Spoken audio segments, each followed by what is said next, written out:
Welcome to Rise and Shine, another lovely episode and another lovely day here in Lagos and across parts of Nigeria as well. I believe you're having a lovely day once again. I'm Manuel. I believe you're having a good day as well. Yeah, Looking at how the morning has started. It's been going good so far. came from an amazing weekend. For those who love sports, there was another sad news. After Marathon, I have another player who passed on. From the Teranga Lions of Senegal, Baba Diop. A sad one for this state, but for the sport. But I mean, other than that one, I think we had a great weekend. Well, you're talking about sports, but we have the issue of the 43 I know. farmers and the service Everybody- chiefs and I all understand. that. Everybody- You jumping all that I know, and I going know. straight to sports. Everybody has. I'm deliberately not going to talk about that now, not because I don't have anything to say. It's bad enough. I don't want to start the show with so much expletives and I'm just hitting out on everybody. So I just started with the easier one and then probably ease into that one later, go on the show. Okay, Ara. I don't really know. I got up this morning expecting to have a blissful day, but then I had to go online. Seeing all those stories with the Diop's death and then the ones that happened with the Boko Haram people, it's just really disheartening. You begin to wonder when all this is going to come to an end. Yeah. Okay, so we'll quickly have to hold our thoughts here and we'll be going on a break. So yes, we're going to be going on a quick break right now. And yes, I'm sure you're itching to find out further details as regards what we've already been talking about and what has set the mood in a downcast, more downcast of a setting. But either way, that's when we'll return from the break. Do stay with us.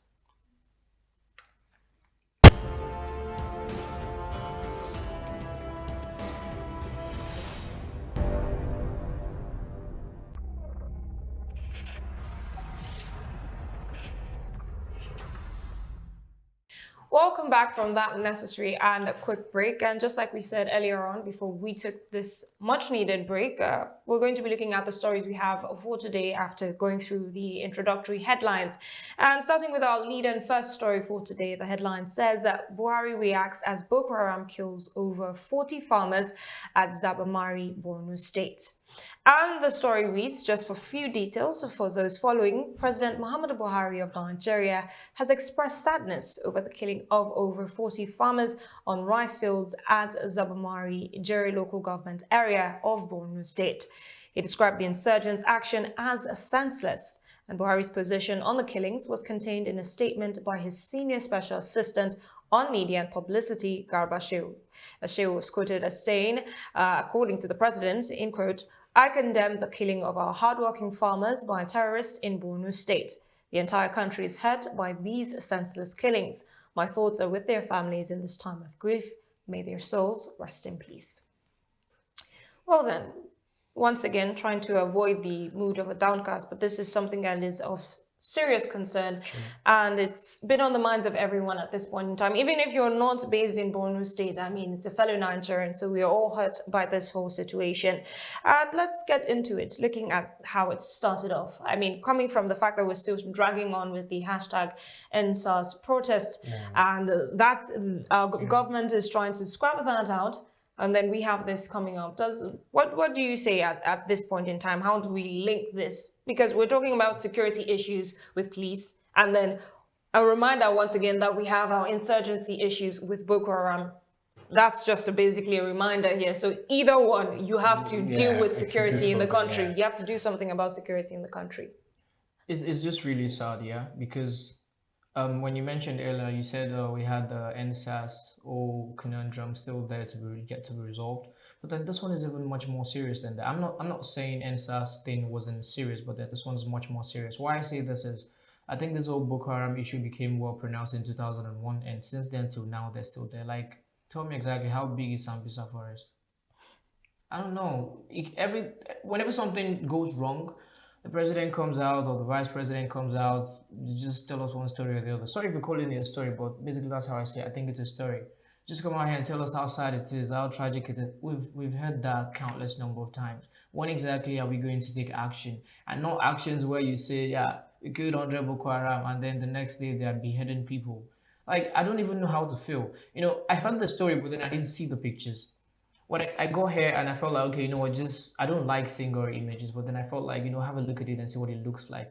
I can't understand how human beings can do that to other people that are humans like them. And I can't understand how the government of a country can just come out to tell us, okay, we feel really sad. We're all sad. We know you are sad and we are sad. Do something already. This has gotten out of hand. Um, I, I agree with you on that one. Sound bites from the presidency, it's becoming so rhetorical. Like we predict basically what he's going to say Yes. before he even says it. We know, okay, he's going to come and tell you he's sympathizing with these people. Look, we're done with that. We heard that kind of sound bites all the time. We need to do more. Now the question is, I'm one for who, when you criticize, always try as much as possible to give an alternative or give a solution to it, because everybody can criticize. We do one better by preferring a solution. I mean, if we get to that kind of space where while we are condemning something, we are giving a solution. Not necessarily the solution would work, but let's get that mindset where people begin to think of solutions to problems rather than just harping on the problems themselves.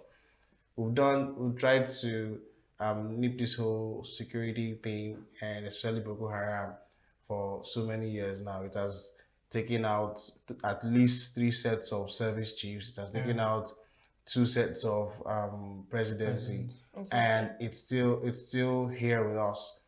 I asked when I was having this social media interaction, I was asking, I said, is it that every year we change these service chiefs, for instance, and nothing seems, these guys are still here. Either this terrorist group is resilient, or we do not understand them very well. People say they use guerrilla warfare, guerrilla tactics.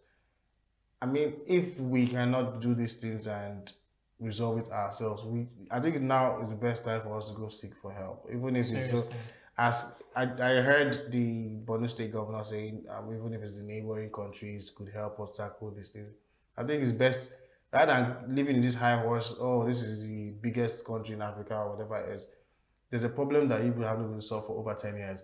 Please and please look for. These are human beings dying, even if it's just one person. I know people are banding around different numbers. It's 40, it is 400. That is not the issue. The fact that one person died is enough to tell you one place is not secure. And when you talked about, sorry, though, when you talked about the Sambisa forest, it's actually big. Borno State alone, For 10 years. Borno State alone, it's actually that Exactly. big. Borno State That's what I alone, wanted. Borno State alone has a landmass that is 4 times Lagos State, and most of them is just empty land. Nobody's there. That's why you see these people can actually move around. It's like empty places. Nobody stays in a place that is not secure. And the way you now have that kind of expanse of land, Borno State is that large. You can break Borno State and carve out like 5, 6 states out of it, and then you will still function. Well, I have no problem as regards us receiving help from neighboring countries, but looking at this is one that no one would have expected to blow out into this proportion. Looking at this, because I believe Nigeria has what it takes. If its mind was truly put to tackling this issue, this would be long gone. I mean, who made Boko Haram what it is today, except for us at this point in time? Because we've allowed it to drag on for so long that they now have so much of a presence in this country, and it's quite sad. And speaking of the service chiefs, which as regards sacking has been consistently called for so many issues as regards insecurity, and then we have this once again just bringing it up, and we've been pushing and pushing, but just like you mentioned, changing every year. At this point, you realize that that's not actually the solution. That's just one step, but is that really the major solution right now? Is that really what we're supposed to be talking about? We need to see more heads being, put in as regards solutions and as regards re-strategizing and so many other things. But talking about calling a sack for service chiefs, holding meetings on why they need to be out, you now lose a focus on what you're actually after at this point in time. That's what it is. So we're just going around in a circle and not really moving forward. And it gets tiring. And it's okay if it's tiring, but then lives are getting lost on a frequent basis. So that's the thing. We're now dealing with bloods. So that's just the issue. The scariest aspect now is the fact that it's become a normal thing. Like when we hear 30 people die in Borno State, it's like, okay, Boko Haram. Like it is becoming a normal. We're getting used to it. We're no longer worried about it. Shouldn't be. It's taking too long. It's dragged out too long. There are loads of countries out there. They might not be able to help eradicate it, but then they can, prefer a solution or offer some sort of help. We're saying, okay, the whole landmass is too big, it's twice the size of Lagos. I know, I understand that. But then there are satellites out there, there's technology, good enough for you to surveil the whole area. There are drones. There's army for crying out loud. We saw how many of them trooped out to Lekki all the time. I'm not Okay. saying you can do this overnight, Well, but I'm just quickly. saying 2 years is too much time to make excuses. I know Emmanuel will have something to say, or I is mean, itching to say something as yeah. regards this. I mean, But we know these northern leaders were the ones calling for a change this time. Lots of people have been calling for the service chief to change. As much as we agree with them, when I say we, I say those who feel that they should change. But see the fact that over the years we've changed and then nothing has happened. Yeah. Perhaps think of something else. It's like somebody just picking up. I'm tired of rhetorics. They're like, yeah, just change the service chiefs because you heard somebody say, okay, when you change service chiefs, you probably get. I had to engage one. He's a military person. I engaged him on social media on Twitter, specific, and then he said, at least if they change, we'll have it's not really the full desire what we want. Maybe like a temporary reprieve. And I'm like, how long do you do temporary reprieve? Exactly. That's why we've remained undeveloped. Somebody will come and give you, okay, rather than fix your road, he just fix one part of it and then leaves the rest of it. And then you keep doing that year in, year out, you won't achieve anything.